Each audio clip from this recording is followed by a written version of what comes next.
Hola a todos, bueno, pues en este video vamos a ver cómo controlar los tiempos de ejecución de eventos desde ActionScript 3, ¿vale? Pues estamos aquí, tenemos el proyecto abierto y nos vamos a nuestra clase disparos, ¿ok? Que es nuestra clase principal.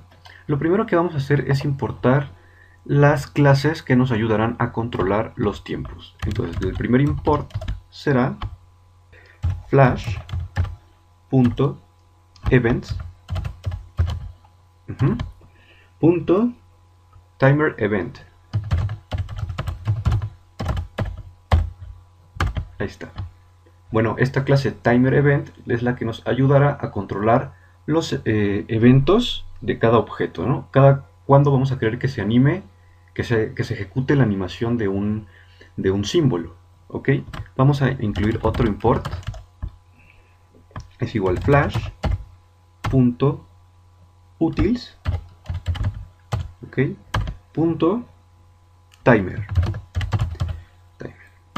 Ok, y por último, otro import que será flash.utils, ok, y vamos a importar la clase getTimer. Esta última getTimer nos ayudará a obtener el tiempo del reloj de nuestra computadora, ok, y ya sabiendo el tiempo que tenemos, podemos calcular el tiempo de ejecución de nuestro juego, desde que se abre hasta el momento actual. Entonces, estos tres includes que pusimos también van a ser de cajón, ¿no? Porque en todos nuestros juegos necesitamos controlar los tiempos de los eventos. Entonces, tanto las que ya teníamos como estas nuevas van a ser siempre nuestros imports de cajón cuando queramos hacer juegos en ActionScript 3, ¿ok? Muy bien. Ahora, lo siguiente, nos vamos aquí donde declaramos nuestras variables y vamos a crear otras variables. Vamos a crear una variable que le vamos a llamar miTimer, ¿vale? Primero hay que especificar el tipo de variable que va a ser. Esta variable va a ser un objeto de la clase timer, ¿ok? La que incluimos acá arriba, ¿lo ven? Vale, timer. Es decir, va a almacenar tiempos. En cierto sentido es eso. Ahora sí, hacemos uso de la memoria dinámica y creamos este objeto. Ya lo tenemos, bueno, lo tenemos creado, pero lo vamos a instanciar. Entonces, ¿cómo instanciamos objetos? Pues con la palabra reservada new. Y vamos a hacer que va a ser un nuevo timer, ¿ok? Y llamamos a su constructor.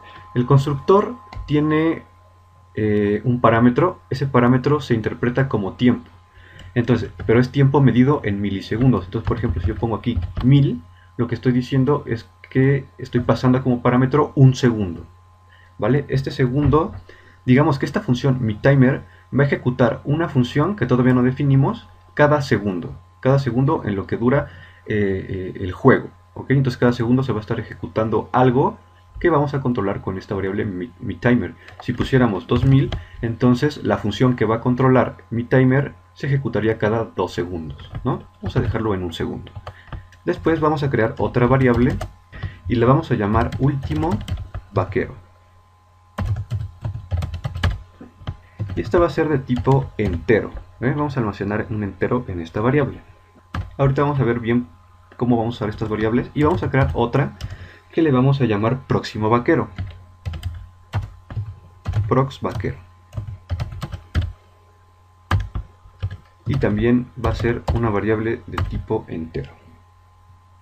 Muy bien, pues la variable último vaquero nos va a servir para almacenar el tiempo preciso en milisegundos en el cual digamos, aparece el último vaquero, ¿no? Va a aparecer un vaquero y el tiempo en el que está ese vaquero en ejecución se guarda, el tiempo en el que salió, y vamos a almacenar ese tiempo y controlar la salida del otro con la variable próximo vaquero, ¿vale? Entonces este próximo vaquero nos va a servir para generar de manera aleatoria el tiempo que debe transcurrir para que salga el próximo vaquero después del último que salió, ¿ok? Entonces para eso son estas dos variables y ahorita vamos a ver cómo las vamos a usar. Muy bien, ahora nos vamos a la función disparos, que es nuestra función principal, y vamos a instanciar estas nuevas variables que ya creamos, ¿ok? Bueno, pues lo que vamos a hacer primero, fíjense, vamos a agarrar a la variable miTimer, ¿vale? Vamos a llamar al método addEventListener, ¿no? ¿Recuerdan? Es el mismo que usamos para detectar el movimiento del mouse. Entonces, de la misma manera, algo parecido vamos a hacer para detectar el tiempo. Entonces vamos a poner aquí el add event listener. Ok, y de igual manera son dos parámetros los que tenemos que meter. El primer parámetro tenemos que meter el tipo de evento que queremos detectar, pues en este caso son eventos de tiempo, ¿no? Y estos eventos los tenemos controlados con la clase timerEvent. Entonces vamos a poner aquí timer, por eso incluimos también el timerEvent acá en el import, ¿recuerdan? Entonces ponemos aquí timerEvent, ok, y después especificamos pues qué tipo de evento vamos a detectar de esta clase. Pues vamos a detectar el tiempo.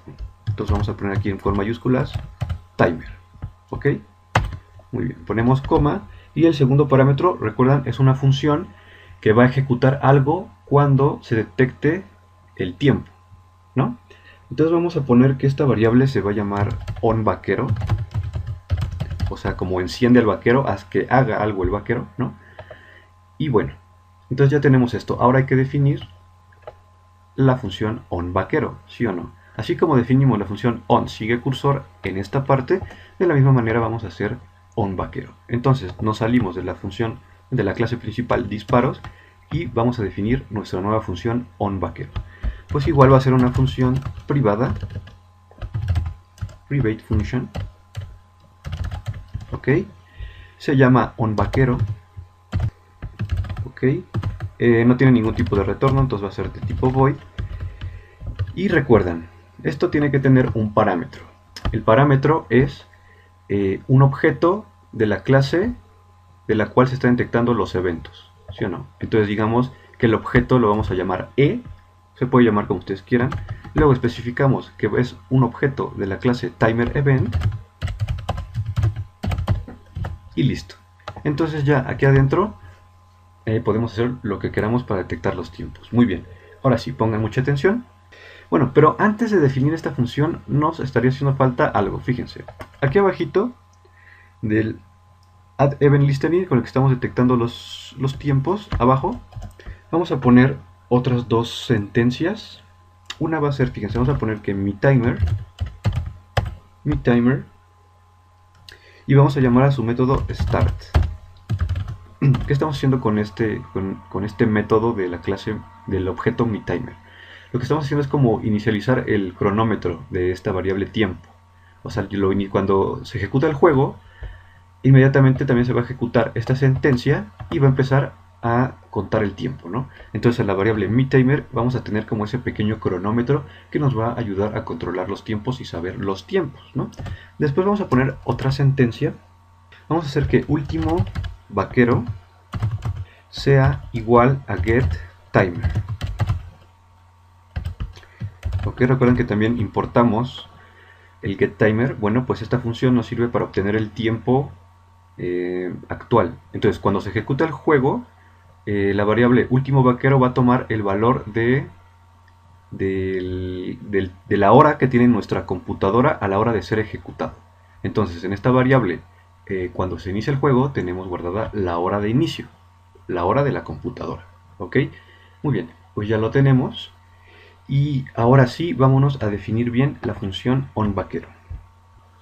Y no, nos está haciendo falta instanciar la variable próximo vaquero, ¿sí o no? Nos está haciendo instanciar esa.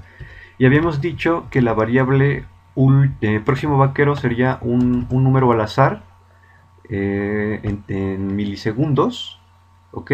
Y el tiempo, el valor que tome va a ser el tiempo que va a tardar en salir el siguiente vaquero. Entonces vamos a instanciarla también, que se me estaba pasando. Vamos a poner que próximo vaquero, ahí está, sea igual a un número al azar entre 0 y 2 segundos. Entonces, ¿cómo vamos a lograr esto? Pues fíjense, vamos a poner aquí un mat, que es como de la biblioteca matemática, por ejemplo, las que se tiene en C. Y hay que poner punto y vamos a poner flor, ¿ok? Luego, para generar el número al azar, lo que vamos a hacer es llamar de la clase mat, vamos a llamar a su método random. Entonces vamos a poner aquí mat.random, ahí está, punto random, y si multiplicamos este número al azar por 2000, estaríamos obteniendo un número entre 0 y 1999. O sea, aproximadamente 2000, que sería un valor en milisegundos entre 0 y, en segundos entre 0 y 2 segundos. ¿Ok?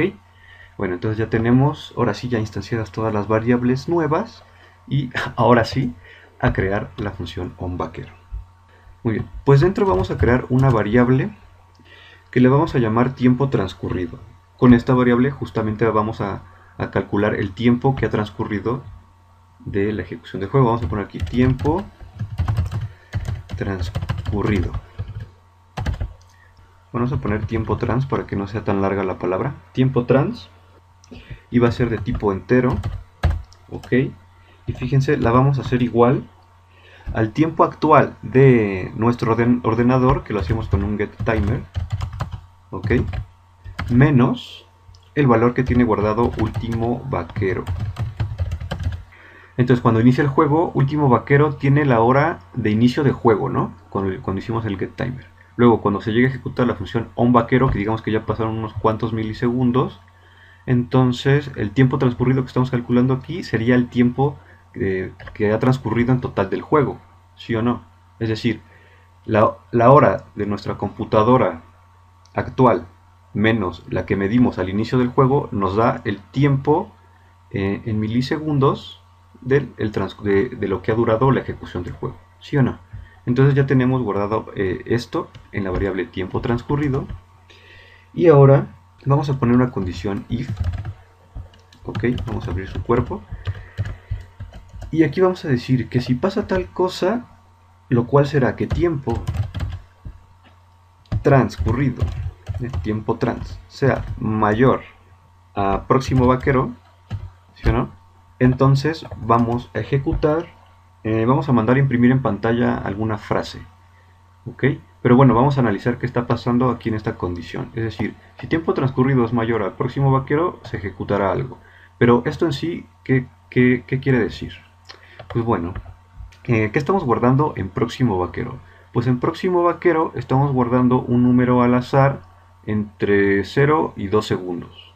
Y el tiempo transcurrido es el tiempo de ejecución de nuestro juego, ¿no? El tiempo que ha pasado. Entonces, si el tiempo que ha pasado del juego es mayor a un número al azar entre 0 y 2 segundos, se va a ejecutar algo. Y vamos a imprimir en la salida del programa la palabra vaquero, por ejemplo. Y fíjense, para hacer eso vamos a poner la palabra trace, ¿ok? Y bueno, entonces aquí podemos mandar a imprimir cadenas, es decir, frases, o mandar a imprimir variables, lo que está guardado en las variables. Por ejemplo, vamos a mandar a imprimir lo que se está almacenando en la variable tiempo transcurrido. ¿Ok? Vamos a poner aquí que se imprima lo que está en la variable tiempo trans. ¿Ok? Y podemos mandar a imprimir más cosas. Por ejemplo, yo pongo una coma y después puedo mandar a imprimir una cadena. Entonces pongo comillas y pongo, por ejemplo, vaquero. Ok, vamos a guardar esto, damos control S, aquí me equivoqué, ahí está, control S, ahora sí, y voy a ejecutar control Enter y a ver si no hay algún error. Y si nos manda un error, nos dice que en la columna, en la línea 22, acceso próximo vaquero. A ver, veamos cuál es el error. Claro, estoy escribiendo mal la variable próximo vaquero, yo la creé como prox vaquero, ¿no? Y estaba poniendo próximo vaquero, entonces vamos a borrar, es prox vaquero. Y acá abajo sí la escribí bien. Entonces ahora sí vamos a guardar. Damos control enter. Y vale. Y fíjense, en esta parte de aquí que dice output es la salida de lo que estamos imprimiendo. Estamos mandando a imprimir el tiempo transcurrido y la palabra vaquero. Fíjense cómo se está imprimiendo 12. Aquí 14.000 serían 14 segundos. Y muy bien.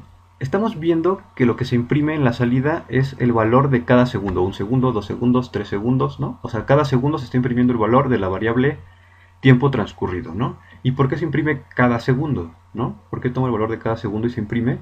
Pues fíjense, cuando creamos la variable myTimer, dijimos que esta función iba a controlar la ejecución de la función onVaquero cada segundo. Es decir, cada segundo se va a ejecutar esta sentencia, ¿no? La de calcular los tiempos. Entonces cada segundo está detectando el evento tiempo, ¿no? Si aquí hubiéramos puesto 2, veríamos que cuando se imprima tiempo transcurrido, se imprimiría cada 2 segundos. ¿Ok? Pero lo vamos a dejar en un segundo. Y bueno, y aquí para el parecer este if se está cumpliendo como siempre, ¿no? Cada segundo. ¿Y por qué? ¿Por qué se está cumpliendo esta condición cada que se detecta el evento tiempo, ¿no? Pues fíjense, estamos diciendo que tiempo transcurrido sea mayor a próximo vaquero. Próximo vaquero al principio simplemente es un valor entre 0 y 2 segundos, ¿sí o no? Entonces, digamos que toma el valor de 2 segundos. Entonces, cuando tiempo transcurrido sea mayor a 2 segundos, la ejecución del juego sea mayor a 2 segundos, se va a estar ejecutando esta condición siempre, ¿no? ¿Ok? Bueno, pues este fue el video para detectar los tiempos. En los siguientes videos vamos a ver ya cómo usar bien esto de los tiempos para animar las acciones de los vaqueros, ¿no? Entonces en el próximo video yo creo que nada más vamos a hacer los dibujos de los vaqueros y en el otro ya empezaríamos a hacer código. ¿Ok? Bueno, pues me despido. Mi nombre es David. Chao.